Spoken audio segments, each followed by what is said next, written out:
Hello, this is Sierra and welcome to another video. Today we're doing another video reading chapter 20 of Hermitcraft Freedom. As you probably could tell from the title of this video and the thumbnail and all that. Today we're looking through Bdubs' eyes shortly after Kate's strange dream from last episode. Yeah. I'm like, if you haven't read the previous chapters, there is a link below to all the videos if you want to watch through those, or you can just read along.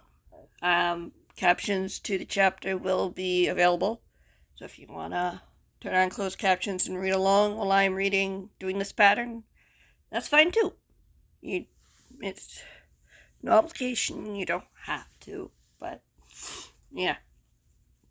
Just reading a story and seeing where it goes. And of course, this is not canon to anything that the Hermitcraft people are doing. It's just me having a little fun.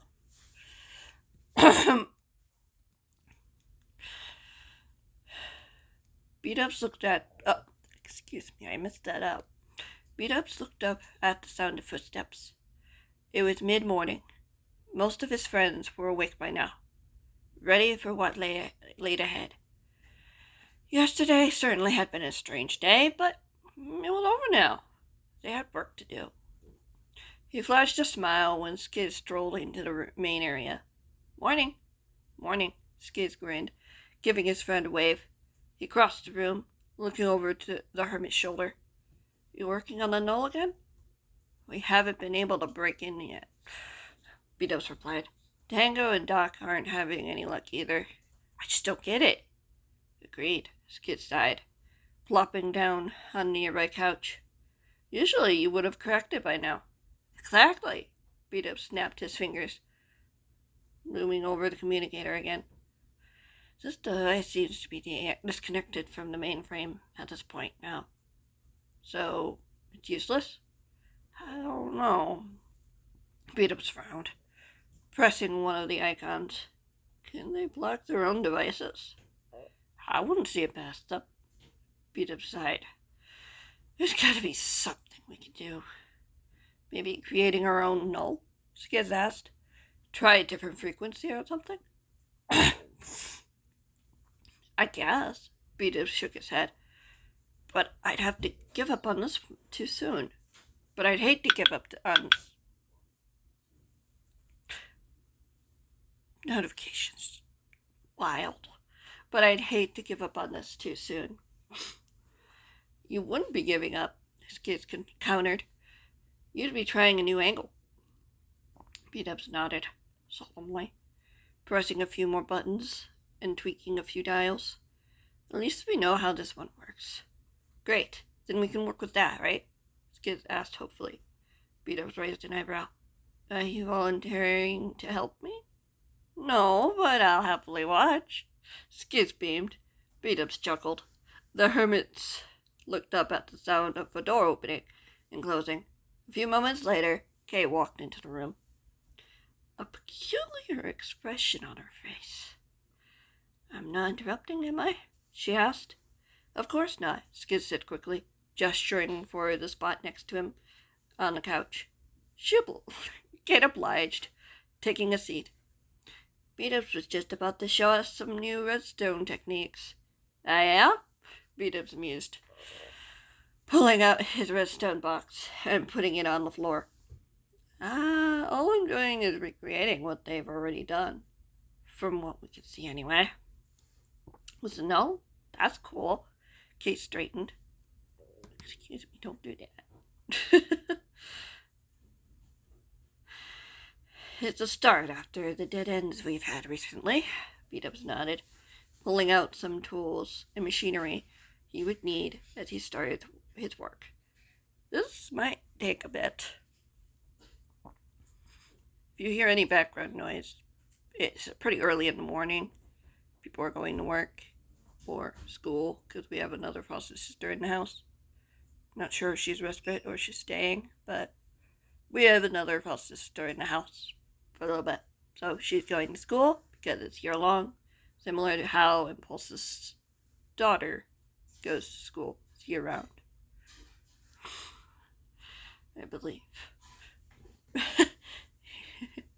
I might be wrong, but yeah. When he mentioned that, I think I understood. Because I've seen it before. We've got time, Skid said simply. Do we? Shouldn't we be sending out search parties to find Pulse and the boys? Kate asked. I have teams out already looking for her, taking a look. Matthias's voice filled the room as he entered from the hallway. Julius told me to come find you, Kate. You had a question. A question? About what? Bdubs looked up, seeing the man looking at the girl. I did, Kate nodded, glancing over at Skizz warily before facing the man straight on. Gerald showed me something, and I wanted to make sure it was accurate. Matthias nodded. Richard was in your dream, correct? Yes, sir, Kate replied. So was Conover and Sam. Wait, you saw Sam? Skizz asked, turning to the girl. I didn't see him, but I heard him. Kate shuddered. The interrogator was too focused on his target. Matthias frowned, glancing between the girl and Skizz before nodding again. I see. Was it false? Skizz insisted, putting his hand on the girl's shoulder. What did they do to her? Kate bit her bottom lip, not looking over at the older hermit. Bdubs frowned. Why were she and Matthias being so cryptic? What had they been talking about?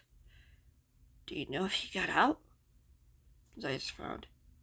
My reports say he hasn't left his containment. Who is it? Do you know if you can trust them? Kate asked quickly. How do we know if they're lying or telling the truth? I trust them, if that helps, Matthias said firmly. As we speak, someone is going to check to see how our prisoner is doing. I should hear word in an hour at least. Kate lowered her head. So it's inconclusive. He should still be there, Matthias told her. You know how Gerald is. He likes to twist the truth. If he knows he'll send you scrambling, he would absolutely lead you astray. But I heard him, Kate insisted. Did you see him? Matthias rose an eyebrow. No, the host is too busy gloating over the target. Who was it? If it was false, why can't you just say it? Skizz demanded. Kate finally moved her eyes to Hermit. I don't worry you. Clearly that's not working, Skizz snapped. I need to see that memory. It was a dream, Kate insisted, shaking her head. Skizz got to his feet. She did the same, reaching for his arm, but the hermit turned to face her. You two are acting strange. I can see something's bothering you, Kate. You know who the target is. Was it one of Green's friends? Gems? Who was it? Anyone I would know? Yes, Kate stammered, her eyes not leaving the older hermit's. To tell me if one of our friends is in trouble, we will do what we can to deal with it, Matthias said firmly. Kate was smart not to bring it up to anyone other than an adult. All she wants to do is make sure what she saw wasn't deceptive.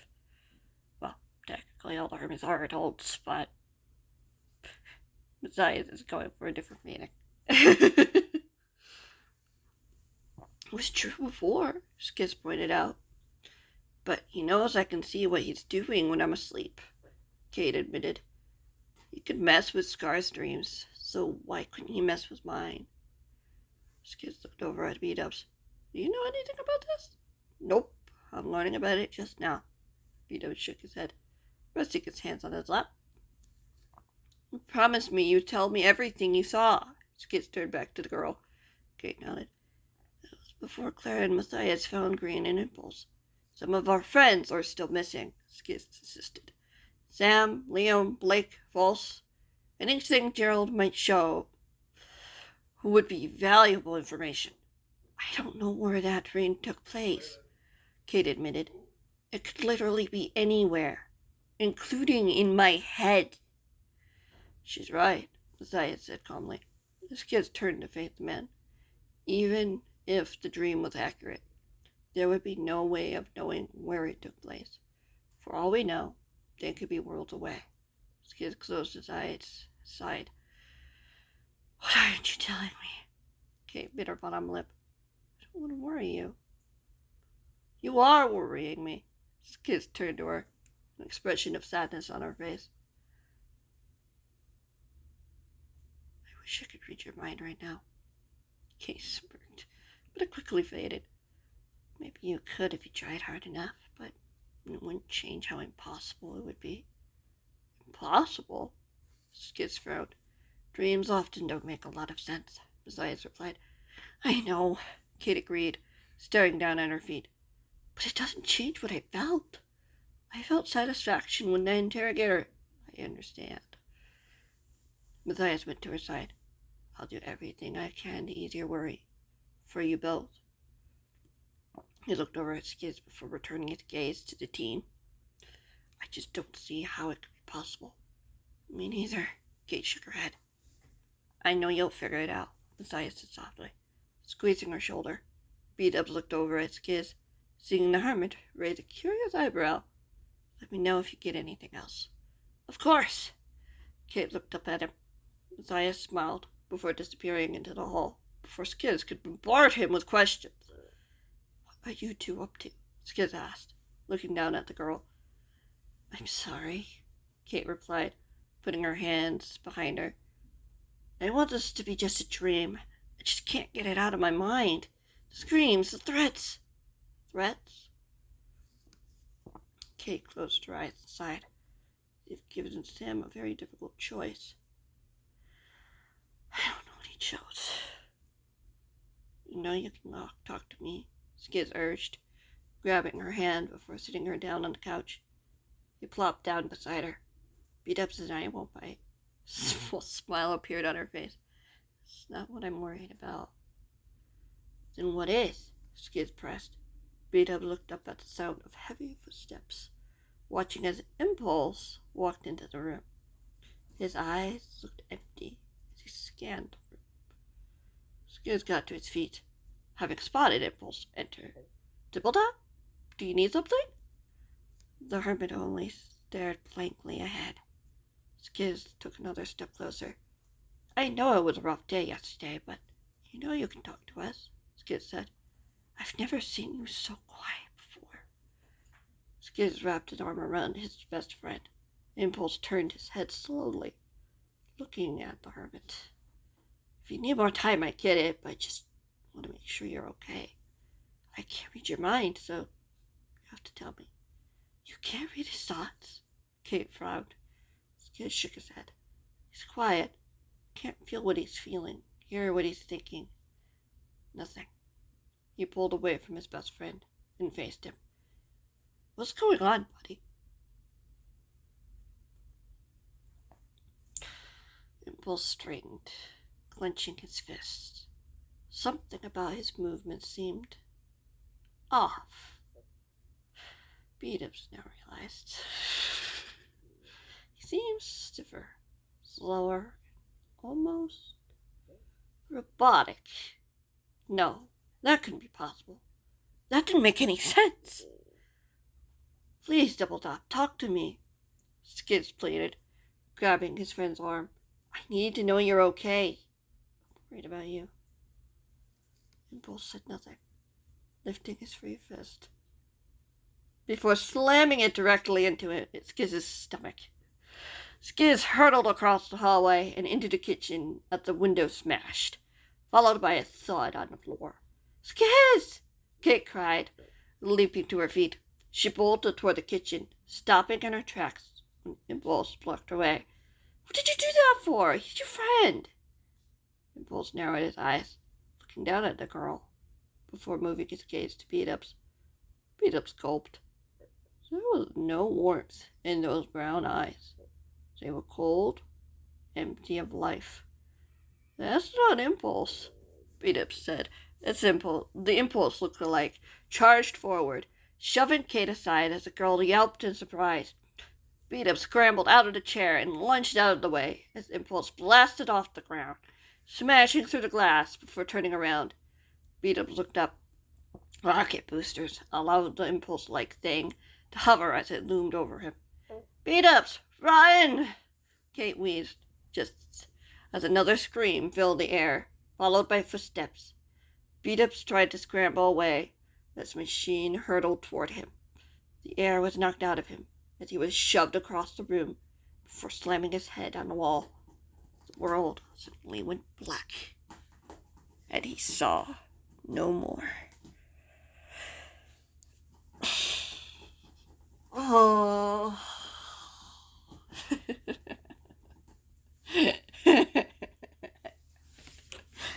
I hope you guys enjoyed that video. That's where we're going to end it for now. Yeah. Next week, we'll be looking at Kate's perspective shortly after this scene and all that stuff. I kind of added it almost last minute after I finished the draft because I wanted to make it feel less like it just sort of happened. But anyway, I just thought it would be a good idea to just add a little bit more mayhem. Just say. Yeah. Nah, but that's gonna be it for this video. I hope you guys enjoyed it. I'll see you guys in the next one. Whenever there may be.